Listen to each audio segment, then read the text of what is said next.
Padre, honramos tu nombre en esta noche, Señor, y queremos en esta oración inaugurar este tiempo de palabra, este fin de semana que creemos, Señor, no será un fin de semana más. Padre, creemos en tu diseño divino sobre la familia y, Padre, hoy más que nunca queremos levantar en alto, Señor, este estandarte, Señor. Padre, consagramos nuestras familias a ti y por eso, oh Rey, anhelamos que tu palabra sea palabra fiel, palabra firme, poderosa, para darle fundamento a nuestras vidas. Eso es lo que esperamos, Señor, que nuestras familias puedan levantarse, Señor, como un modelo de reino, Señor, a seguir, a vivir, a experimentar y que el poder del Evangelio se transmita, Señor, a través de nuestras familias. Por eso, Señor, es que encomendamos este tiempo. Y ahora la vida de nuestro hermano David, Señor, seguros de que esta noche será una noche poderosa para nuestras vidas. Y por eso, Señor, oramos pidiéndote que vos le des sabiduría, le des gracia, que tu Espíritu Santo repose sobre él. Padre, oramos en favor de él y su familia, que ahora tu Espíritu Santo los rodee. Qué bueno es estar aquí junto a ellos y verlos ministrar de esta manera, Señor. Y, Señor, que lo que nos vienen a enseñar es lo que viven. Padre, recibimos la palabra, declaramos que dará fruto al 100%. Amén y amén. Amén.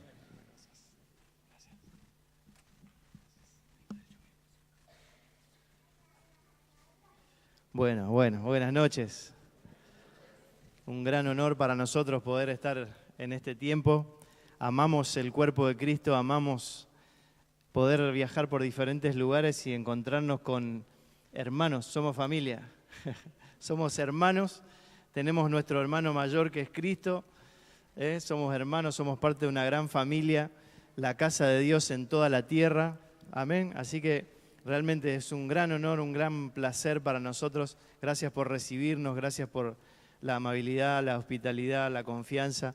Y sabemos que la palabra no vuelve vacía, así que estamos seguros de que Dios va a través de su palabra a cumplir el propósito que pensó para este fin de semana. Amén.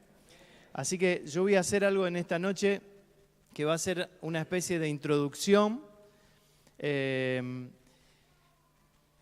y de alguna manera los va a desafiar a que acepten la convocatoria de persistir hasta el domingo, hasta la última reunión. ¿Sí? Porque hay tanto para hablar. Si bien estamos con la idea como que de familia, ¿qué más nos pueden decir de familia, no? Si ya hemos hablado tanto de familia, se ha predicado tanto de familia, padres, hijos, ¿viste? Hoy hay tanto material de ayuda, de psicología familiar, de autoayuda, hay tanto psicólogo dando vuelta. ¿Qué más nos pueden decir? Sin embargo, quisiera que podamos elevar la expectativa desde este primer momento, para que podamos estar abiertos a que Dios nos sorprenda en este tiempo. Y quiero animarle por las buenas a esto. A nosotros nos tocó por las malas. Por eso podemos estar hoy acá dando de gracia lo que recibimos de gracia. Pero como decía Rubén, hace 20 años que me recibí, tengo más de 15 años de experiencia en mi consultorio particular. Ahora, por obediencia a Dios, hace unos años que no estoy atendiendo, estamos viajando mucho. Probablemente vuelva en breve a atender en mi consultorio algunas horas. Pero en un proceso por las malas tuvimos que aprender las cosas que Dios quiere para nosotros y para nuestra familia. Y por eso en esta noche y este fin de semana queremos dejarle por las buenas para que usted escuche y obedezca y aplique en su vida y podamos juntos alinearnos cada vez más a los diseños de Dios. Miren, les va a sonar quizás, voy a hacer un poco una introducción porque creo que es muy importante. Sé que estoy en una congregación madura, una congregación que va a poder entender muchas de las cosas que queremos compartirles. Pero probablemente muchas de las cosas que yo le diga a usted le va a sonar como familiares, como bueno, ya esa palabra la conozco, ese texto bíblico lo he leído muchas veces, este concepto lo tengo, y como a veces la familiaridad hace como que uno le pierda la verdadera importancia que tiene, o pasa de largo y uno no puede terminar de tomar lo que Dios quiere decirnos realmente en cuanto a esto. Eso por un lado. Por el otro lado, quizás muchas de las cosas que trabajemos le va a sonar como casi como una falta de respeto, y me voy adelantando para pedirle perdón, pero no va a ser en ese sentido. Venimos con mucho amor, con mucho respeto, estamos sentados en familia, primero Dios trabajó con nosotros, y el primero que está recibiendo esta palabra en esta noche acá y mañana y todos los días soy yo. Y yo sería un gran caradura si estuviera parado acá hablando delante de mis hijos y mi esposa cosas que no vivo en mi casa, porque no se puede hacer, se puede fingir, pero no es nuestro corazón. Así que muchas de las cosas quizás le van a sonar como todo lo que hicimos hasta ahora está mal. No se trata de eso, o cierta falta de respeto en algún sentido por cosas que le pueden chocar. Pero yo quiero animarle a que usted esté dispuesto a reconocer las cosas que tiene que reconocer, ¿sí? Y que entienda que no es que todo lo que hicimos hasta acá está mal, sino que muchas veces hay evangelios más exactos. ¿Entiende la diferencia? Le doy un ejemplo. Pablo, en un momento, cuando escucha hablar de Apolo, usted puede leerlo en el libro de los Hechos. Apolo era un tremendo líder que estaba creciendo en las congregaciones de la zona de Europa y estaba siendo un revolucionario realmente y predicando el evangelio con mucha pasión. Pero Pablo lo escucha, lo ve y le preocupa un poquito algunas cosas y envía un matrimonio, Priscila y Aquila, para que vayan, y escuche la palabra que él usa, dice, vayan y explíquenle más exactamente el evangelio. Y hace un tiempo Dios me trabajó mucho conmigo eso. Yo soy tercera generación de bautista encima, de lo bueno, y los modestos y humildes, ¿no es cierto? Tercera generación de creyentes, nuestros hijos son la cuarta generación. Sin embargo, Dios tuvo que trabajar muy fuertemente conmigo mi orgullo espiritual hace unos años. Y le digo para que entienda más o menos de qué se trata, Dios nos metió en una especie de boxes hace unos años. ¿Vieron los coches de carrera? No me voy a agrandar acá como que soy un coche de carrera, pero quiero que me entienda al principio. Dios nos metió como en boxes, nos puso sobre una mesa, nos desarmó un pedacito para armarnos de nuevo para alargarnos la carrera. Y suena lindo, pero no es muy lindo cuando te desarman en 1000 pedazos y no te queda más nada. Entonces, una de las cosas que Dios trabajó fuertemente conmigo fue mi orgullo espiritual, de creer que yo por tanta oración y tanta dedicación y tanta pasión y tanta diligencia, tanta lectura de la Biblia y tantas cosas tenía ciertas respuestas, había escrito 6 libros de familia, había viajado por Argentina, por algunos países limítrofes y me creía el, no sé, Superman de la familia. Y Dios tuvo que trabajar con esa palabra muy fuertemente en mí para que yo pudiera entender que nadie la tiene clara, nadie sabe todas las cosas y que hay un evangelio o hay evangelios más exactos. Que no significa que lo que dice está mal, sino que puedo ser más exacto. Y cuando el Espíritu Santo empieza a abrir nuestra mente, nos quita las vendas y empezamos a ver algunas cosas desde la revelación de Dios, nos encontramos con un evangelio más exacto. Y podemos ser más exactos en nuestra vida, más exactos en lo que estamos haciendo, más exactos para impactar a nuestra generación. Nos alegra mucho poder estar en una casa que se llama Acércate a la Vida. Vamos a hablar mucho de la vida este fin de semana, en un tiempo donde se está discutiendo la vida de una manera tan burda y ridícula, algo que no es discutible. Pero vamos a hablar mucho acerca de la familia, que es donde empieza la vida. Y una de las cosas que Dios trabajó fuertemente conmigo hace unos años, que nos llevó a toda esta nueva etapa, porque habíamos viajado como 10 años y habíamos escrito 6 libros con muchos principios de psicología familiar, pero ahora los últimos 2 libros, uno que se llama Familias con Propósito, que es el tema que vamos a hablar un poquito esta noche, y el otro nuevo que se llama Familias alineadas a lo eterno. Discúlpenme que los mencione, no me gusta vender, le dije a Rubén, no lo iba a mencionar, pero tiene que ver con lo que le quiero transmitir. Dios nos llevó a una nueva etapa de ser más exacto en lo que estamos haciendo y de entender sus diseños y su propósito para con la institución matrimonio y familia. Porque saben, una de las cosas con las que Dios nos confrontó fuertemente como familia hace unos años es por qué, y quisiera que usted me acompañe en este tiempo a hacerse preguntas, porque si no lo que le voy a compartir este fin de semana le va a quedar solo en información. Y si hay algo que Dios no quiere darle a usted de información, porque su cabeza está llena de información, lo que Dios quiere darle es revelación, o inspiración, o iluminación para ver lo revelado en Cristo. Pero muchas veces no recibimos lo que tenemos que recibir porque no tenemos una pregunta. Y yo te puedo dar la respuesta, pero no es una pregunta en tu vida y no la vas a tomar. O lo vas a tomar como información. Entonces, por ejemplo, ¿cuál es el propósito de la familia? Si yo no tengo esa pregunta, no voy a recibir todo lo que Dios quiere enseñarme acerca de la familia. ¿Qué fue lo que me pasó a mí? Yo le podría decir que la familia, desde la psicología familiar, la familia es un sistema es un conjunto de objetos interrelacionados entre sí, cosa que si uno es afectado, todos son afectados. Vaya descubrimiento de la ciencia, ¿no? Somos un grupo de personas reunidos en una casa, interrelacionados. Si yo me enfermo, me pasa algo, mis hijos, mi esposa sufre. Eso es un sistema. Y no vengo este fin de semana a traerles principios de psicología. Discúlpenme si se frustran porque soy psicólogo y no vine a hablar de psicología. Pero quiero que juntos podamos profundizar y tener con más exactitud los diseños de Dios para el matrimonio y la familia. Entonces, cuando nos empezamos a hacer preguntas, hace unos años Dios nos confrontó con una pregunta muy fuerte que nos tocó el orgullo. ¿Por qué en una época donde hay tanto conocimiento, donde la ciencia avanzó tanto, donde hay tantos materiales de autoayuda, materiales de psicología familiar, por qué la familia está hecha un desastre? Hasta ahí vamos bien, ¿sí? Ahora, fíjense la pregunta con la que Dios nos confrontaba. ¿Por qué vos, como familia cristiana, no podés decir que sos diferente a cualquiera de las familias que están en ese desastre? La pregunta con la que Dios nos confrontó es ¿por qué nosotros como familia cristiana no marcamos la diferencia? Y entonces así gradualmente Dios fue sacándome mi orgullo, tirándome al piso, humillándome, para que yo pudiera tener la suficiente humildad para decir, Señor, acá estoy, me tiro al piso, me humillo como si fuera un nene de primer grado que no sabe nada y enséñame. Y vaya si cuesta. 3 generaciones de bautistas, estudios teológicos, libros escritos, especialización universitaria, especialidad en terapia de familia sistémica. Y de repente, como dice Pablo, todo eso lo considero basura por ganar a Cristo, por aprender lo que Dios tiene para decir.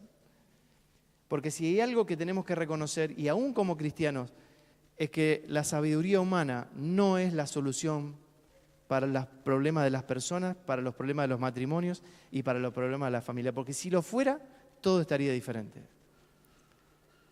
La sabiduría humana no la descartamos, obviamente, la estudiamos, la usamos herramientas. No estoy renegando de la profesión, usted me entiende lo que le quiero transmitir. Lo que sí me parece que necesitamos hacer con urgencia es entender de qué se trata desde el punto de vista de Dios. Mire, si usted lee, por ejemplo, 1 Corintios capítulo 10, usted va a leer que el pueblo de Israel, todos anduvieron bajo la nube, todos anduvieron por el desierto, todos tomaron el agua que salió de la roca, todos bebieron el maná. ¿Se acuerda el texto ese? Ahora, lo que a mí me llama fuertemente la atención es que ahí dice que esa roca que los acompañaba era Cristo. Cuando lo vi hace un tiempo, ¿vieron cómo uno lo lee 1000 veces y no lo ve y de repente se te abrieron los ojos y lo viste? El pueblo estaba viendo roca y Dios, la perspectiva de Dios es que era Cristo. El pueblo estaba viendo maná y desde la perspectiva de Dios era el pan de vida. El pueblo estaba viendo agua que salía de una roca, o sea, entiende, el pueblo estaba viendo lo natural, pero Dios tenía otra perspectiva de la cuestión. Entonces yo puedo ver desde la perspectiva natural un padre, una madre y 2 hijos, un matrimonio con 2 hijos. O en su caso, no sé cuántos hijos tiene, 3, 5, 1. Y desde lo natural veo papá, mamá con hijos, una casa, un auto más o menos, no auto, un auto 0 kilómetros, una casa grande, chica, mediana. O sea, desde lo natural podemos ver un montón de cosas.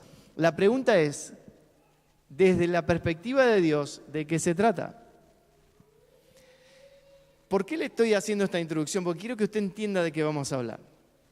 Y que usted se pueda hacer las preguntas para recibir las respuestas a esa pregunta. Entonces, cuando Dios empezó a trabajar conmigo, Dios me empezó a llevar al origen y me empezó a hacerme preguntas. Y después de haber leído tantas veces el Génesis, y yo tuve que decir, Señor, ¿otra vez Génesis? Sí, otra vez Génesis. Y tuvimos que ir al Génesis 1, al Génesis 2, al Génesis 3, y ahí tenemos toda toda la respuesta y toda la idea de Dios. Pero le repito, no deje que la familiaridad de la historia o la familiaridad de los textos le deje ver con claridad lo que Dios tiene para mostrarle. Como le mencioné recién, desde la perspectiva humana era piedra, desde la perspectiva de Dios era Cristo. Le doy otro ejemplo para que me entienda más claro. ¿Se acuerda cuando Jesús está por ahí caminando con su discípulo y viene un líder reconocido y le dice, si venís a mi casa, mi hija se va a sanar? ¿Se acuerda la historia de Jairo? Y Jesús empieza el camino a la casa de Jairo para sanar a su hija, porque este hombre tenía fe que Jesús la iba a sanar. En el camino vienen de su casa personas, 1, 2, 3, 5, no dice cuánto, pero varias personas con evidencias, habían estado en la casa, vieron las evidencias, traen evidencias naturales de que la hija estaba muerta. Y se acercan y ve el plano natural, lo que estamos tan acostumbrados a hacer, por eso el nombre de familia alineada a lo eterno, porque estamos tan acostumbrados a ver lo natural, tan acostumbrados a ver lo temporal, que nos perdimos lo eterno. Es más, no entendemos ni de qué se trata lo eterno. Entonces, viene esta gente de la casa de Jairo y le dice, no moleste más al maestro, tu hija murió. Venimos de tu casa, la vimos, la tocamos, no respira, no tiene pulso, está muerta, no lo molestes más. ¿Usted se acuerda de lo que dijo Jesús? Esa es la perspectiva natural y humana. Pero Jesús se da vuelta y le dice, no temas, tu hija solo está durmiendo. ¿Entiende cuando le digo las dos perspectivas? Desde lo natural puedo ver una cosa, pero el punto es qué es lo que Dios ve. Entonces, cuando entiendo esto, empiezo a mirar, por ejemplo, a la familia o al matrimonio totalmente con otra perspectiva. No quiero saber más nada de lo natural y humano, porque hay mucha respuesta de lo natural y humano, pero no hay solución de fondo. Por eso estamos como estamos. Entonces tengo que empezar a preguntarme qué dice Dios del tema. ¿Qué es lo que a Dios se le ocurrió cuando empezó a pensar en diseñar esto? Y por eso, familias con propósito. Mire lo que dice la primera placa. Vamos a pasar a la primera. Fíjese, cuando uno empieza a ver la historia, todo empieza y todo termina para Dios en un matrimonio y en una familia. Si usted va al Génesis, usted va a encontrar que toda la historia de Dios empieza con un matrimonio. Y a partir de ahí, todas las generaciones siguientes, lo que usted va a encontrar son matrimonios y sus hijos llevando adelante el propósito eterno de Dios. Entonces, lo conocemos a Dios como un Dios de generaciones. Dios es el Dios de Abraham, de Isaac y de Jacob. ¿Sí? Se lo conoce a Dios como un Dios de varias generaciones. Yo puedo decir que mis hijos hoy pueden amar al Dios de sus padres, conocen al Dios que nosotros servimos, pero nuestra oración como esposos es que ellos conozcan por su cuenta a su Dios. Porque muchas veces pasa que nuestros hijos aman al Dios de sus padres, porque nosotros amamos a Dios, servimos a Dios, viajamos por todos lados, servimos al cuerpo, amamos a nuestro hermano, pero hasta que ellos no lo experimenten y no reciban la revelación por su cuenta, va a ser el Dios de sus padres. Después vamos a volver un poco, voy a tirar cosas y las vamos a ir construyendo juntos y el domingo a la mañana va a tener todas las respuestas. Y las que no, están los pastores acá que le van a terminar de contestar. Pero mire que cuando uno empieza a ver la historia, es muy sencillo de ver el hilo en la historia. Siempre se trató de un matrimonio y una familia. Y cuando se cumple el tiempo, porque esta es la palabra que usa Jesús leyendo el libro de Isaías, ¿se acuerdan del profeta Isaías? La primera vez que Jesús se presenta en la sinagoga, abre el rollo del profeta Isaías y dice, ¿se acuerda? El Espíritu del Señor está sobre mí, usted conoce el texto, y él dice, hoy se ha cumplido el tiempo. Él está hablando de sí mismo y habla de un tiempo que estaba marcado en la historia, en el propósito eterno de Dios, y que el Hijo eterno, Cristo, se tuvo que encarnar en Jesús, en un bebé humano, y ahí es donde a mí realmente me empieza a impactar lo que Dios hace con la familia. El mismísimo Hijo de Dios, el eterno, dice Colosenses que por medio de Él y para Él fueron creadas todas las cosas. Usted póngase en el contexto de quién es el Cristo eterno. Ese Cristo eterno se encapsula en forma de un bebito humano 100% dependiente en manos de José y María, un matrimonio común y corriente, como el suyo y como el mío. A mí se me hace la piel de gallina cuando lo pienso. Pero ahora le voy a explicar por qué, aunque soy de Boca. Pero bueno, con todo respeto, no me quiero ya me empiezo a meter en problemas, perdón, mi amor. Acá mi esposa me ayuda y dueña y me va encaminando. Ahora volvemos sobre eso, pero miren, sigue la historia. Y en toda la historia lo que vemos, y recién mencionaba a Priscila y Aquila, un matrimonio colaboradores de Pablo en lo ministerial. Y el fin de la historia, la Biblia lo presenta como las bodas del Cordero, el matrimonio de Cristo y la Iglesia. El principio de la historia, el medio más importante de la historia que marcó el año cero de la humanidad, y el fin de la historia se trata de un matrimonio y una familia. Entonces, cuando yo empiezo a ver eso, casi le podría decir, resumir la historia de Dios, lo que Dios está haciendo se trata de familia. Sin temor a equivocarme. De hecho, a Dios se lo conoce como Padre y nosotros somos hermanos. Y la iglesia es la esposa de nuestro hermano mayor, que somos nosotros. O sea, entiende que se trata de una familia y siempre se trató de su familia. Pero como nosotros vemos todo desde el plano natural, pensamos en mi familia. Leemos, por ejemplo, si Jehová no edifica la casa, en vano edifican los edificadores. Y está bueno pensarlo en nuestra familia propia. Pero en realidad cuando uno empieza a madurar, ¿vieron que cuando los niños son chicos, qué hace? Uno se va de viaje y te preguntan, ¿qué me trajiste? Piensan en ello, ¿no? No piensan en la familia. ¿Trajiste algo para todos, para la familia? Cuando son más grandes ya empezamos a pensar en todos. ¿Qué podemos hacer para que nos sirva a todos? ¿Qué nos compraste a todos? ¿Qué compramos? ¿Qué podemos hacer para que todos seamos beneficiados? No, el niño ¿qué piensa?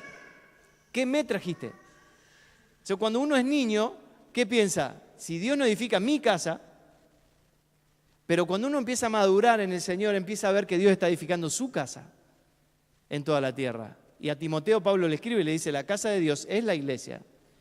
Y Cristo no es polígamo, Cristo tiene una sola iglesia, una sola esposa en toda la tierra. Nosotros nos dividimos en denominaciones, y en colores, y en formas, y por ahí no estamos muy de acuerdo con el otro, y si estamos peleados con algún cuñado nos vamos a la otra congregación. Todas esas cosas las hacemos nosotros, pero Dios no. Dios tiene una sola iglesia. Entonces, mire, cuando uno empieza a ver las cosas en serio y desde la perspectiva de Dios, uno empieza a ser como a empantanarse, ¿no? Y empiezo a no tener respuestas, no entiendo muchas cosas, no sé de qué se trata. O me empiezo a dar cuenta que esto se trata de algo mucho más profundo que lo que yo sabía hasta ahora. O que lo que yo manejaba hasta ahora, aún especializado como psicólogo de familia. Y Dios se ríe de la sabiduría humana, porque su sabiduría es de otro nivel, totalmente superior. Entonces, entendamos esto como primer punto para que nos quede claro. Toda la historia de Dios se trata de un matrimonio y una familia. ¿Sí? Y ahora vamos a volver sobre eso. Mire lo que dice Génesis 1:28. Luego Dios los bendijo con las siguientes palabras: sean fructíferos, multiplíquense, llenen la tierra y gobiernen sobre ella, reinen sobre los peces del mar, las aves del cielo y todos los animales que corren por el suelo. Fíjense que Dios crea el primer matrimonio y a este primer matrimonio a los dos. Lo interesante es que si usted lee el versículo anterior, el 27, dice que a los dos Dios los creó a su imagen y su semejanza. Ustedes habrán visto cuando se hacía el anuncio del evento, había una fotito. ¿Se acuerdan que había en la imagen que anunciaba el evento? ¿No se acuerdan? Había dos personas. ¿Quiénes eran? Nosotros dos, ¿sí? Ustedes no nos conocen, no nos conocían hasta hoy. Ustedes vieron una imagen, veían la placa de la invitación y veían una imagen que era mía y de Denise y mía, el burro por delante, ¿no? Y ustedes veían la imagen y decían, estos son los que van a venir. Cuando empezaron a entrar hoy por la puerta, empezaron a ver y pudieron reconocer la imagen con nuestra persona. Ahora, la pregunta es, ¿la imagen éramos nosotros? No, la persona estaba hoy acá, era una imagen de la persona. ¿Entiende la idea? Cuando Dios nos crea su imagen y semejanza, su idea desde el inicio fue que cuando la gente nos viera, lo vea a Él. Eso significa su imagen y semejanza. Obviamente que en el camino se perdió y ahora después vamos a ir entendiendo un poco eso y en Cristo podemos recuperar eso. Pero el primer Adán perdió eso. Y por eso estamos en el desastre que estamos en este tiempo. Pero entonces Dios los crea a los dos a su imagen y semejanza, a los dos los bendice y a los dos les dice, por si queda alguna duda y si hay algún machista acá, discúlpeme, pero Dios no es machista, y el machismo es una cuestión cultural. Dios diseña un equipo, y el equipo va junto, por eso Dios lo llama yugo. El cónyuge significa conyugo, como dos bueyes que tiran con el mismo yugo. Un equipo que tira junto. Y a los dos le dice, sean fructíferos, multiplíquense, y ahí empieza la familia. Dios, los versículos anteriores, si usted lee, dice que Dios había hecho un ámbito, que es el Edén, un lugar donde todo estaba preparado para vida, era todo vida. El agua estaba llena de peces, llena de seres vivos, todos los árboles daban frutos, todo era un ámbito de vida. Y en ese ámbito Dios dice que cada cosa se multiplique según su especie. Y en ese ámbito de vida, donde estaba todo resuelto, donde Dios tenía todo preparado, Dios pone al primer matrimonio. Y les dice, multiplíquense, formen familia, tengan hijos y llenen la tierra y gobiernen sobre ella. Y uno lo lee así, y le repito lo de la familiaridad. Lo hemos leído tantas veces esto, lo hemos escuchado tantas veces y lo pasamos por arriba como algo tan sencillo. Pero hay tanto impacto de Dios acá en esta escritura para entender el diseño, para entender lo que Dios estaba pensando, lo que Dios quería hacer, que necesitamos volver a ver y entender bien esto. Es Dios el que instituye la familia. No es una idea humana. Es Dios el que piensa en el matrimonio, en un ámbito de vida, para dar vida, para multiplicar vida. Y hoy estamos viendo esta ridícula discusión sobre la vida, que va a seguir por mucho tiempo, y mientras el mundo no sea conquistado por Cristo, va a ser así de ridículo como lo escuchamos. A muchos le va a costar la vida hablar de Cristo, hablar de la vida, hablar del matrimonio, hablar de la familia. De hecho, hay gente en las Naciones Unidas, por ejemplo, que hoy está escribiendo que la familia como la conocemos, si no desapareció, está muy pronta por desaparecer. Porque hoy la familia es cualquier cosa. Cuando empiezo a leer esto y entender por revelación de qué se trata, yo estoy no 100%, 110% seguro de que el matrimonio y la familia nunca se va a terminar. Porque tiene la misma esencia de Dios que es su origen, su creador. Y Dios es eterno. Entonces, no tenga temor de plantarse y de hablar de la vida y de hablar del matrimonio y de hablar de la familia, porque es algo que Dios respalda y es algo con lo que Dios está comprometido. Somos nosotros los que hemos estado jugando a la familia o jugando al matrimonio, y si me canso agarro el bolsito y me voy, porque no hemos entendido el propósito. Entonces, si empiezo a hacerme preguntas, ¿cuál es el propósito de la familia? Acá veo un gran propósito de la familia. Dios diseñó la familia para que forme generaciones. Dios diseñó la familia para que forme generaciones. Cuando yo no tengo esto claro, ¿qué es lo que hago naturalmente? Como cualquier persona común, pienso en mí. Se me baja la cabeza y empiezo a mirar mi ombligo. Me pasa, me gusta, no me hace, no me cocina, no me rasca. Agarro el bolsito y me voy.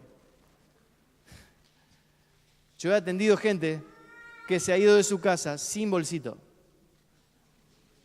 Ni siquiera el bolsito. No en el apuro, porque no le interesa más nada y están dispuestos a irse con lo puesto. Dejan casa, auto, lo que sea y se van. Esas personas no están pensando en las generaciones, no tienen mentalidad de lo eterno. Cuando yo pienso en las generaciones y entiendo que Dios me diseñó desde el origen para formar generaciones, todo lo que hago lo voy a estar haciendo pensando, ¿cómo va a afectar esto a mis hijos? Si esto decido hoy, ¿cómo va a afectar a mis nietos? Si decido esto hoy, ¿cómo va a afectar a mis bisnietos? Yo quizá no vaya a conocer a mis bisnietos, pero yo estoy trabajando para ser un referente generacional para mis bisnietos. Porque ese es el diseño. O sea, cuando me hago la pregunta, ¿qué pensó Dios cuando diseñó la familia? Una de las cosas que pensó Dios es que Dios quería generaciones. ¿Saben dónde tiene la respuesta? Busque conmigo si tiene ahí Malaquías capítulo 2. No sabía que tengo allá arriba, así que voy a mirar ahí. Por eso uso siempre mi computadora acá, pero acá están preparados, así que es genial. Mire lo que dice Malaquías capítulo 2. Hace un tiempo atrás el Espíritu Santo me abrió los ojos para ver esto y entender esto. Y Malaquías, miles de años después de la creación, confirma y da una respuesta acerca del Génesis. Mire lo que dice Malaquías capítulo 2, versículo 14. Más diréis, ¿por qué? Porque Jehová ha testiguado entre ti y la mujer de tu juventud, contra la cual has sido desleal, siendo ella tu compañera y la mujer de tu pacto. Ahora vamos a ver un poco el tema del concepto de compañera, porque en realidad Dios lo que diseñó en el principio no es una maestra, una docente, un Espíritu Santo personal del esposo, sino una compañera. Veo que se ríen, conocen esposas que funcionan así, en otras congregaciones, ¿no es cierto? Pero mire qué interesante lo que dice Malaquías acá, dice que Dios atestigua contra el que rompe el pacto con su compañera. Y mire lo que dice, versículo 15, no hizo él uno, habiendo en él abundancia de espíritu. Está hablando del matrimonio, que Dios hizo uno, al matrimonio como uno. Por eso leíamos recién Génesis capítulo 1, Dios forma un matrimonio y a los dos los bendice, a los dos les da la orden de multiplicarse. Y dice, no hizo él uno, habiendo en él abundancia de espíritu. ¿Y por qué uno? Mire la respuesta, me impactó tremendamente. Porque buscaba, Dios, ¿no es cierto? Buscaba una descendencia para Dios. Guardaos pues en vuestro espíritu y no seáis desleales con la mujer de vuestra juventud. Sí, por si nos faltaba una confirmación de que en realidad lo que Dios había pensado desde el origen es generaciones. ¿Y para quién son las generaciones? Acá Malaquías, miles de años después, nos lo confirma. Dios diseñó un matrimonio para que tuviera descendientes para él. ¿Entiende?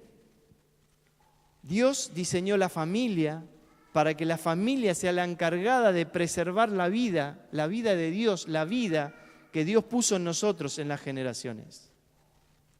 ¿Entiende que no estamos jugando a la familia? ¿Entiende que cuando Dios está trabajando con la familia, Dios no está jugando? Volvamos un poquito al PowerPoint. Mire, la imagen, puse una imagen ahí, ahora cuando los muchachos vuelvan, ahí está. Déjame esta imagen. Mire esta imagen, poco risueña, ahí tenemos a José girando a Jesús y María preocupada. ¿Cuántas madres le pasó esto alguna vez? Que su marido está haciendo algo raro con el hijo, ¿no? Lo tira para arriba, bueno. A nosotros nos cuesta pensar que Jesús vivió esto. Nos cuesta pensar que José y María eran un matrimonio común y corriente, como cualquiera, y que tuvieron en su mano nada más y nada menos que la responsabilidad de formar a la siguiente generación, que era Jesús. Mire, siempre pensamos, ¿no? Cuando vino Jesús al mundo, ¿qué pensamos? Vino para salvación de la humanidad. ¿Estamos de acuerdo? Y estamos de acuerdo, pero ¿saben qué es lo primero que Dios hizo antes que eso? Hace 2000 años atrás, Dios confirmó que Él está comprometido con su diseño de matrimonio y familia. Pasaron generaciones, Dios se relacionó con su pueblo siempre como si fuera su familia, como una familia, porque su plan fue la familia. Y cuando se cumplió el tiempo, Dios decide que su propio Hijo eterno, Cristo, se encarne en un bebito humano. Y ¿saben lo que veo ahí? Un gran riesgo que Dios corrió. Y mire lo loco que suena, ¿no? Dios se arriesgó a que un matrimonio común y corriente pusiera en juego todo su plan eterno. Y Dios agarra y dice, ahí les va. Miren, estoy tan comprometido con el matrimonio y la familia que ahí les va. Le pongo en su propia mano a mi propio hijo para que lo desarrollen, para que lo encaminen, lo formen, para que desarrollen su potencial y para que él alcance el propósito para el cual nació. Eso fue lo que Dios hizo hace 2000 años atrás. Dios no está jugando cuando diseña la familia y Dios no está jugando cuando le digo que está comprometido con la familia. Tal es así que Dios está dispuesto a poner a su propio hijo en manos de una familia. Porque Dios pudo haber hecho que Jesús apareciera a los 30 años como un nene en un desierto caminando por ahí, formado, hecho y derecho, grande, pensante, pero no, se le ocurre arriesgarse a poner... ¿Cuántos de acá tuvieron hijos? ¿Cuántos de ustedes tuvieron un bebé totalmente independiente? Se preparó la comida solo, se fue a dormir, se bañó, todo hacía solo desde el día 1. Nadie, el bebé es 100% dependiente por varios meses y años. Hasta son grandotes ya y todavía siguen dependiendo. Y comen cada vez más. A ver, no sé cómo hacer para que usted me entienda la dimensión en la que estamos metidos. Dios no está jugando. Ahora, por si nos queda, viste, cierta duda todavía si Dios, bueno, sí, lo que es medio casual. Estudie, lea Lucas capítulo 2, no me da el tiempo para hablar todo lo que quisiera hablar el fin de semana, si nos reciben vendremos otro día, pero lea Lucas capítulo 2, en el mismo episodio, en los mismos días que el ángel Gabriel se le aparece a María hablándole acerca de la venida de Jesús, del nacimiento de Jesús, unas semanas antes, unos meses antes se le aparece a Elizabeth, hablando de Juan el Bautista, ¿se acuerda? Léalo y estudie cómo un líder religioso, uno de los líderes más importantes de toda la nación, el que tenía ese día por turno la obligación, la responsabilidad, el gran privilegio de ser el único de miles y miles de personas que podía entrar al lugar santísimo a ministrar al Señor. Imagínense el calibre del líder que era. Y cuando el ángel se le aparece no le cree. Estudie la historia. Pero una adolescente común y corriente, el mismo ángel Gabriel le aparece y le dice qué iba a pasar y ella dice, yo soy tu sierva, que Dios haga como quiera. Póngase en el contexto, una chica soltera teniendo un hijo del que no es su esposo, que no es el papá, el esposo no es el papá. Hoy, ¿cómo mira usted una chica que tiene un hijo que el papá no es el... Y estamos bastante abiertos de mente hoy en día. Imagínense hace 2000 años atrás. Una adolescente va a tener un hijo soltera y el tipo que está con ella no es el papá del hijo. ¿Entiende? Que no solamente que José y María eran comunes y corrientes, sino que eran quizá más comunes que nosotros. Y Dios se arriesga a poner su Cristo eterno, su Hijo unigénito, en manos de ellos. Pasan unos años. Y hay otro episodio que a mí me impacta mucho.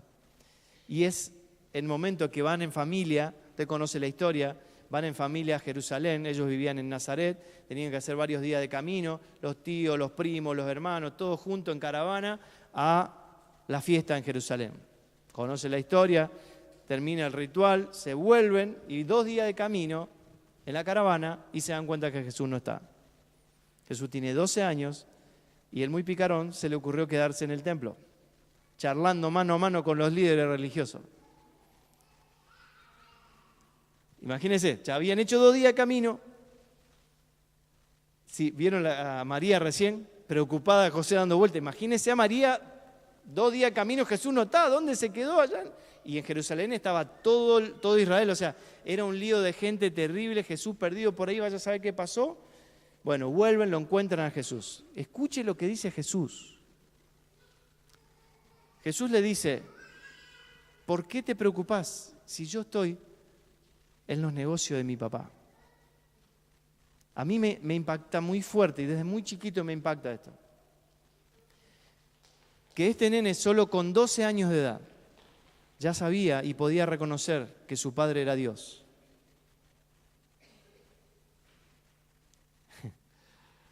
Mi hijo tiene 16, mi hija va a cumplir 13. La pregunta es, ¿ellos pueden reconocer a Dios como su papá? José y María habían hecho su trabajo de tal manera que a los 12 Jesús ya sabía que Dios es su papá. Y no solo sabía que Dios era su papá, sino que sabía que Dios tiene negocios en los cuales Él se tiene que ocupar. 12 años. Pero mire lo que a mí me impacta más fuertemente en este episodio. Jesús, lea Lucas capítulo 2, dice que Jesús se da vuelta y se sujetó en obediencia a ellos y se fue con ellos a su casa, hasta los 30 años.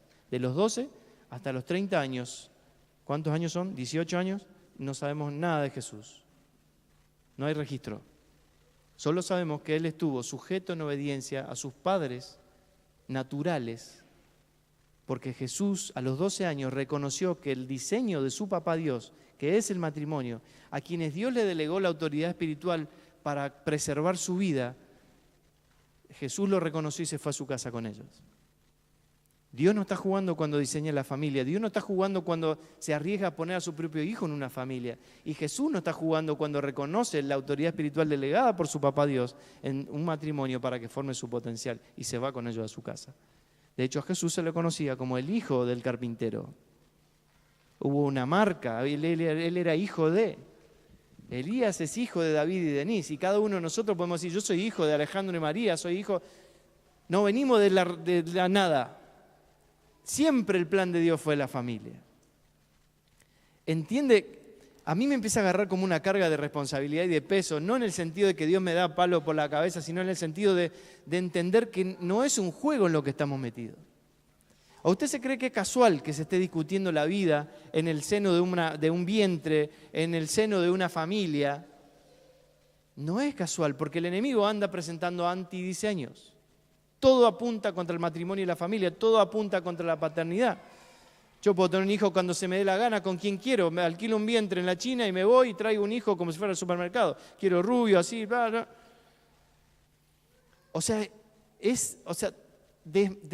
Sin máscara, o sea, descaradamente, como si alguien te viene a robar sin máscara. No quiere ni esconder la cara para que vos, no importa si me reconoces, si yo te robo y no me pasa nada. Eso es lo que está haciendo el enemigo en este tiempo, presentando antidiseños, ni siquiera creativos. Porque Dios habla de vida y Él presenta muerte y quiere que la ley lo apruebe. O sea, pero ¿por qué puede tener el enemigo tanto poder a nivel social de presentar un proyecto tan ridículo y burdo y que nos sentemos a discutirlo cuando no hay discusión? Porque nosotros no hemos entendido todo esto. Y yo me hago cargo, yo estoy hablando de mí. Entonces, tenemos en este tiempo la oportunidad de que Dios nos empiece a abrir los ojos y poder empezar a entender de qué se trata cuando Dios diseñó el matrimonio y la familia. No es casual que Dios los haya puesto en un ámbito de vida. No es casual que el hombre haya sido creado en el 6º día, después de que estaba todo resuelto, en un ámbito de vida. Y que el 7º día lo único que el hombre tiene que hacer es reposar. Justo al revés de nuestra vida. Nosotros no sabemos cuánto correr y cómo hacer, y lo que menos tenemos es reposo. No sé cómo voy a llegar a fin de mes, cómo voy a pagar todo. Estamos a fin de mes encima.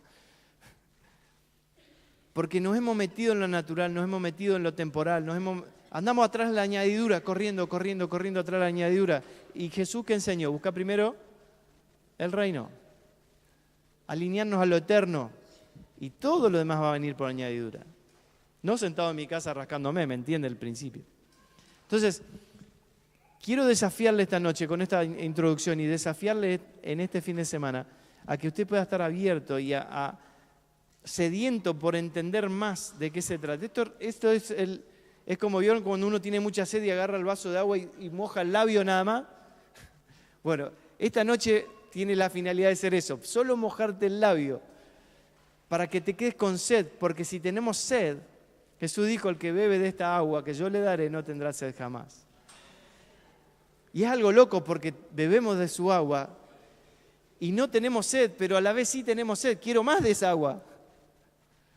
El que de mí come, ¿se acuerda que Jesús dijo? No va a tener más hambre. Y a la vez te produce hambre, quiero comer más, quiero más de Cristo. Eso es lo loco del Evangelio. Entonces, lo que necesitamos es entender esto, entender que Dios no está jugando, que su plan es la familia, porque Él está construyendo y formando y restaurando su familia en toda la tierra. Y nosotros somos parte de esa familia. Y nuestra familia es parte de esa familia. Y tenemos, así como vimos en lo natural, muchas sombras, muchas cosas que Dios usa, y Jesús habló muchas cosas que son alegorías para que la gente pudiera entender lo eterno. La roca no era roca, era Cristo. Hay algo eterno, hay algo escondido detrás de lo que yo veo en la natural. Y necesito abrir mis ojos espirituales para poder verlo. Y de la única manera que puedo verlo es si Dios por gracia se le ocurre revelarme. Entonces necesito estar humilde y dependiente y decir, Señor, revelame, porque yo no lo veo, no puedo verlo.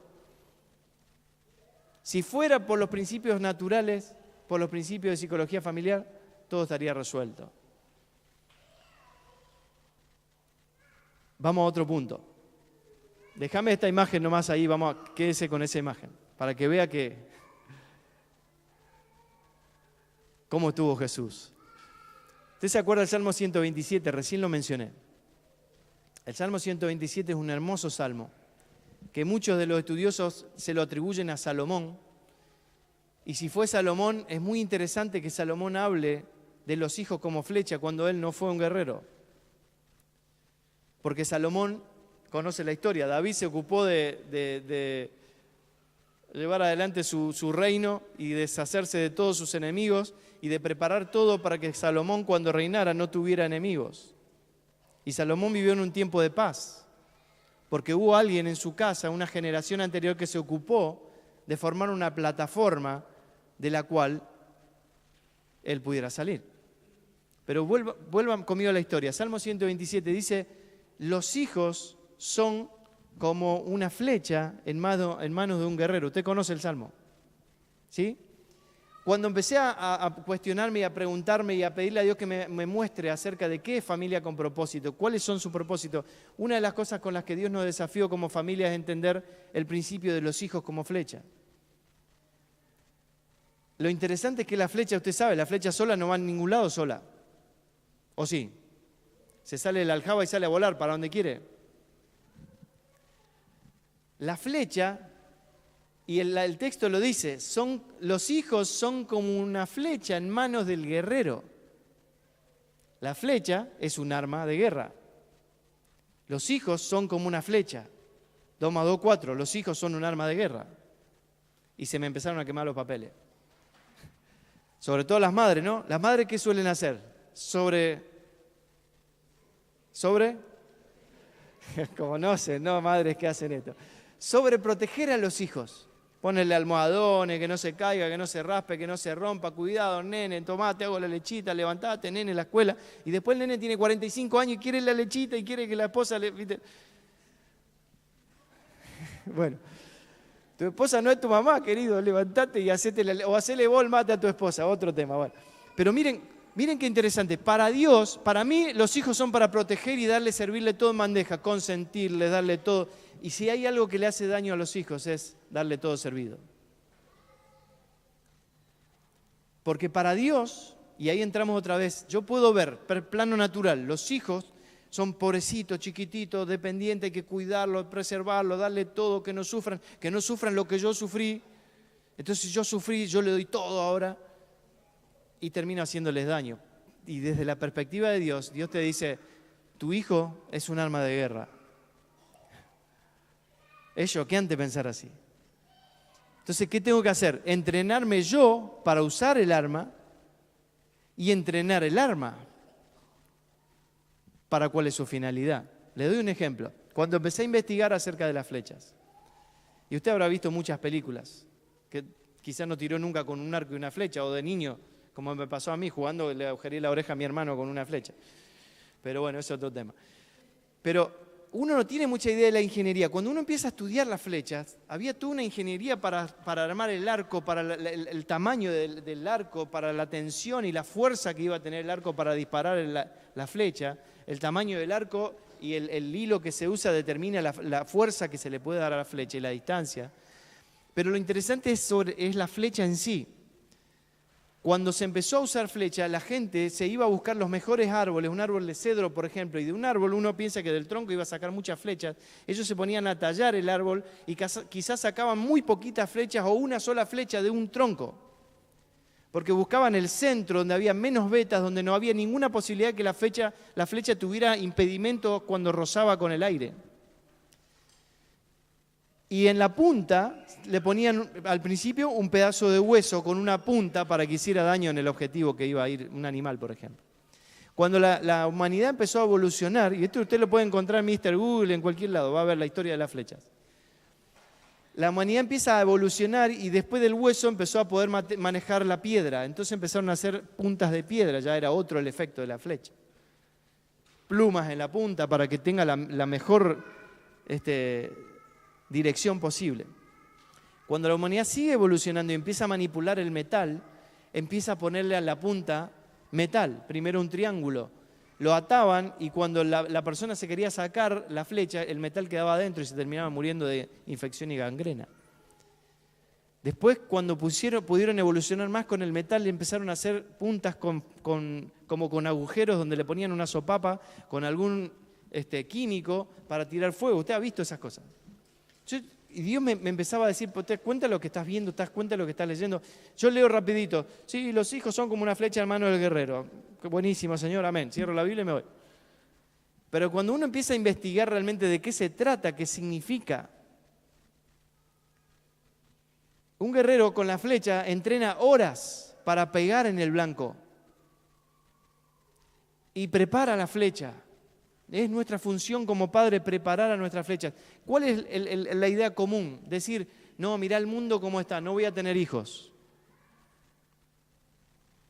¿No está al revés la cuestión?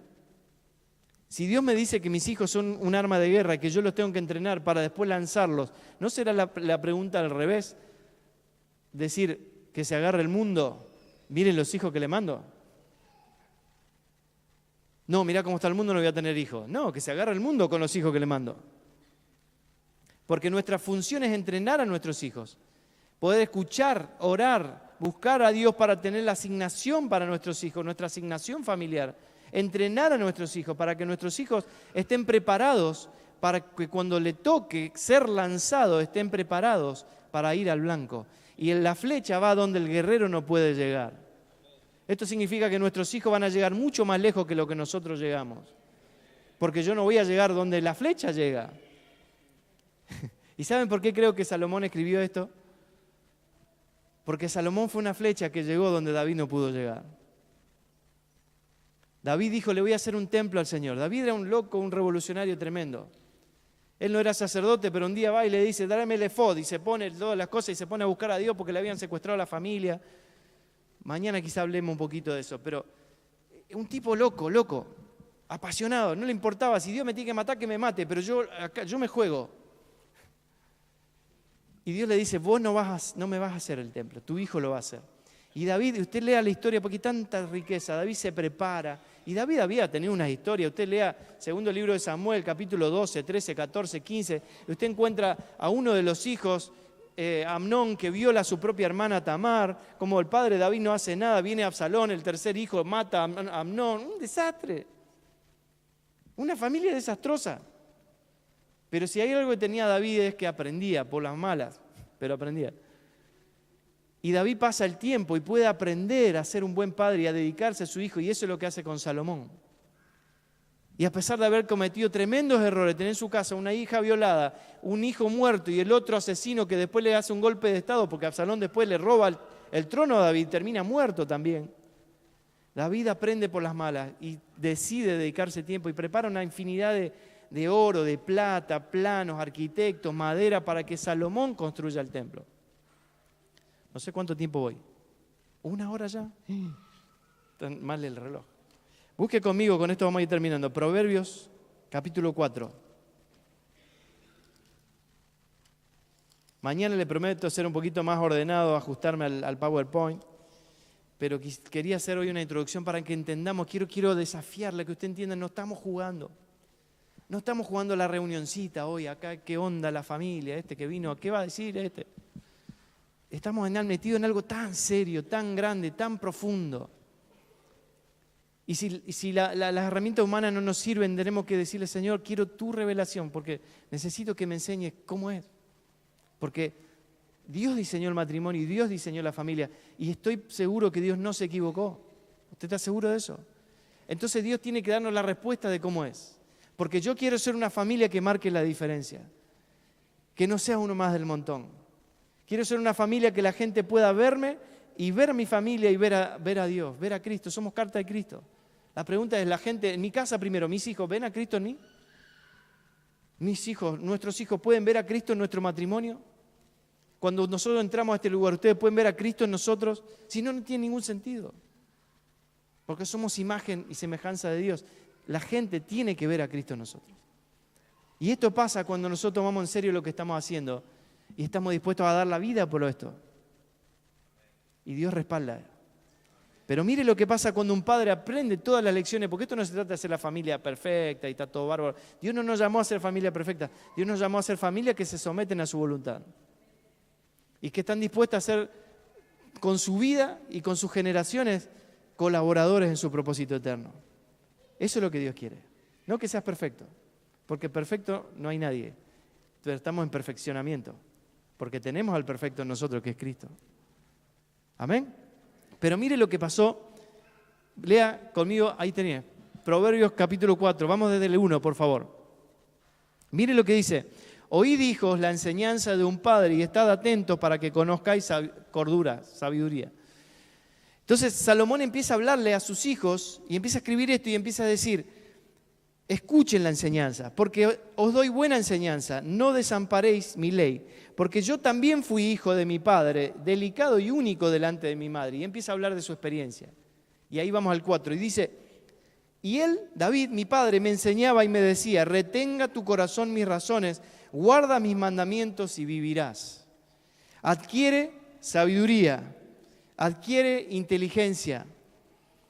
No te olvides ni te apartes de las razones de mi boca. No la dejes, está hablando de la sabiduría, de las razones de su boca. Y ella te guardará, ámala y te conservará. Sabiduría ante todo. Adquiere sabiduría. Mire cuántas veces David le estaba diciendo a Salomón, sabiduría, sabiduría, sabiduría. Sobre todas tus posesiones adquiere inteligencia. Engrandécela y ella te engrandecerá. Ella te honrará cuando tú la hayas abrazado. Adorno de gracia dará tu cabeza, corona de hermosura te entregará. Y así sigue. Pero mire, es como si David le decía a Salomón, iba creciendo Salomón, y David le decía, ¿a dónde vas? Me voy con mis amigos. Ok, ojo con la sabiduría. Salomón, tráeme el limón de la heladera para la milanesa. Acordate de la sabiduría. Salomón, andá a hacer la tarea de la escuela. Sabiduría, sabiduría, sabiduría, sabiduría. David se dedicó a Salomón. Lo entrenó a Salomón. Se dedicó a su flecha. Y usted recuerda el episodio cuando Salomón tiene que enfrentar el reino y había visto las locuras de su papá y le agarró esa pasión del papá y dijo hay que hacer sacrificio a Dios y empezó y hizo 1, 2, 3, hizo 1000 sacrificios. Un pellizcón en el cuello de una oveja con 3 gotas de sangre servía como sacrificio para Dios. Salomón hizo 1000. Pero no en todo su reinado, en ese día, o sea. Y Dios dice, bueno, si no lo paro a este loco, hay que parar, Salomón, pará, ¿qué te pasa? Y Salomón, usted escuche lo que Salomón se acuerda de la historia. Dios le dice, vas a empezar el reino, ¿qué querés? ¿Cuál cree que usted que es la palabra que Salomón le dijo a Dios? ¿Usted cree que eso fue casual? ¿Usted cree que fue casualidad que Salomón le pidió a Dios sabiduría? ¿Entiende lo que le estoy diciendo? ¿Entiende que no estamos jugando? ¿Entiende el impacto de cuando un padre o una madre entrenan a sus hijos su flecha, la flecha que va a llegar donde ellos no pudieron llegar?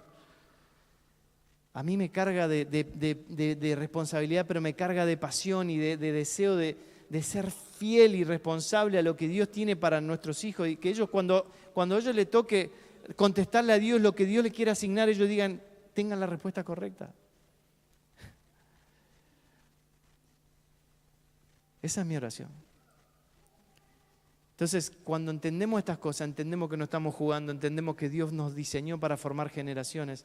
Entiendo que todas las decisiones que tomo van a impactar en mis generaciones. Entiendo que cuando estamos en el matrimonio no estamos jugando. Pablo lo toma al Génesis y dice en Efesios 5, el hombre dejará a su padre y su madre, se unirá a su mujer y los dos serán uno.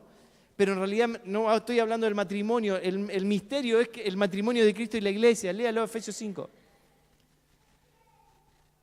Yo veo un matrimonio, naturalmente un hombre y una mujer. Dios que ve una figura profética del matrimonio de Cristo y la iglesia. Dios no está jugando. Es el desafío que traemos este fin de semana para su vida y para la nuestra. Dios quiere desafiarnos a tomar en serio lo que estamos haciendo, a entender lo que estamos haciendo, a entender el impacto. Usted puede creer que no pasa nada con lo que usted está viviendo, pero le puedo asegurar que su vida tiene un impacto en esta generación y en las siguientes generaciones. Y es mi oración que cuando pase la historia, yo pueda ver la historia de Salomón, padre que se dedicó a sus hijos y que sus hijos tienen la respuesta cuando Dios le asigna algo. Y que esos hijos son la flecha que llega donde el padre no pudo llegar. Es mi oración ser referente generacional para mis hijos, para mis nietos, para mis bisnietos. Trabajar por eso. Pero para eso necesitamos entender qué estamos haciendo. Así que le repito, esto fue solo mojar los labios en el agua. Pero mañana le animo a que juntos podamos profundizar y empezar a ver de qué se trata el matrimonio de la perspectiva de Dios, de qué se trata la familia de la perspectiva de Dios, qué piensa Dios de los hijos, qué piensa Dios de la paternidad. ¿Y por qué fue que Dios puso desde el principio todo en un ámbito de vida? Acércate a la vida. Y Él vino a darnos vida, y vida en abundancia. Todo se trata de la vida. Y todo empieza en la familia. Amén. Le invito a que cierre sus ojos ahí donde está un momento.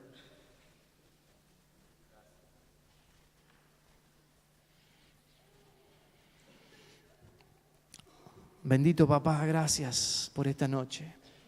Señor, tengo un fuerte testimonio en mi espíritu, un peso en todo mi ser, Señor, acerca de lo importante, lo grande, lo tremendo en lo que nos has metido. Señor, que tu Espíritu Santo traiga sobre cada uno de nosotros en esta noche y en este tiempo la dimensión de lo que significa la vida que pusiste sobre nosotros, la responsabilidad que pusiste en nuestras manos, con nuestros matrimonios, con nuestros hijos, con nuestras generaciones. Y que tu Espíritu Santo nos llene de esperanza, no de culpa, de lo que hice mal o de mis antepasados. Señor, toda nuestra vida fue absorbida en Cristo. En Cristo somos una nueva criatura, una nueva creación. Todas las cosas son hechas nuevas. Lo creo con todo mi corazón. Todo mi pasado fue absorbido en Cristo y ahora todas las cosas son hechas nuevas. Señor, abrí nuestros ojos para que podamos ver de aquí en más nuestra vida en Cristo y todo lo que tenemos y nos fue concedido a través de la cruz en la vida de Cristo en nosotros. Y que ese impacto llegue a nuestros matrimonios y a nuestros hijos. Y que tu espíritu de resurrección, tu espíritu de reconciliación empiece a operar en nuestra vida, en nuestros matrimonios, en nuestras familias y en nuestras generaciones. Para que juntos podamos, Señor, dar a la medida, estar a la altura del diseño. Y poder como familias en este tiempo marcar la diferencia. No por nuestra fuerza, sino por vivir tu vida en nosotros. Que la gente pueda vernos y ver a Cristo. Pueda escucharnos y escuchar a Cristo. Pueda ver nuestro amor y ver el amor de Cristo. Pueda ver la justicia, la paciencia, la paz y ver a Cristo en nosotros. Bendito sea, Señor. Gracias, gracias, Señor, porque entiendo que este es un tiempo de oportunidad. Un tiempo de oportunidad, un tiempo de amor. Un tiempo, Señor, donde la exposición de tus palabras alumbra. Bendito Señor. Gracias porque la exposición de tu palabra alumbra, porque tu palabra es Cristo mismo, el Verbo hecho carne, la luz del mundo. Que tu palabra, Señor, que tu verdad nos haga libre en este fin de semana. Señor, sé con toda seguridad que tu Espíritu Santo va a estar restaurando matrimonios aquí de manera sobrenatural, sin que nadie los haya tocado, sin que nadie les haya hablado, sin que nadie haya hecho nada, por la obra de tu Espíritu Santo. Familias restauradas, el corazón de los padres volviéndose a los hijos y el corazón de los hijos volviéndose a los padres. Porque es lo que hiciste vos, bendito papá. Tu corazón se volvió a nosotros Y el corazón del Hijo, Cristo eterno, se volvió al del Padre. Gracias, Señor. Gracias, Señor. Te adoramos, te honramos, te reconocemos en esta noche como nuestro Rey, nuestro Señor, nuestro Papá. Y te damos gracias porque podemos recibir de gracia lo que nos diste. Gracias porque, Señor, nos disponemos humildemente y sabemos que vas a abrir nuestros ojos, vas a quitar los velos para que podamos verte y ver tus diseños en este tiempo. En el nombre de Cristo el Señor. Amén. Amén. Amén. Amén. Muy bien. Nos vemos mañana. Nos comprometemos a estar mañana 17 horas. 17 horas. Muy bien. Sí, cuando él dice mañana es a las 5 de la tarde y hasta las 9 de la noche. Vale, ¿no? Estar, venir, recordar qué necesidad que tenemos en este momento de este enfoque de la palabra, ¿verdad? Enfoque profundo, sabiduría por revelación. Así que estemos. Un último anuncio antes de despedirnos esta noche. Él no quiere hablar de sus libros, pero yo sí puedo, porque no tengo nada que ver con los libros, y me encanta. Aparte, lo que hemos leído es muy bueno realmente. Tiene una variedad de libros allí, hay 8, creo, 8, y su costo es 200 pesos cada uno. No estamos vendiendo nada, simplemente si usted desea. Y si alguien no tiene el dinero necesario, bueno, puede decirnos, puede hablar y nosotros no tenemos problema. Lo que queremos es que alcance el libro a ser de bendición para su vida, para su familia. Así que Dios les bendiga. Mañana nos vemos a las 5 de la tarde. Y recuerden, en la mañana, la pastoral a las generaciones, vamos a reunirnos con David a las 10 de la mañana. Así que bendición.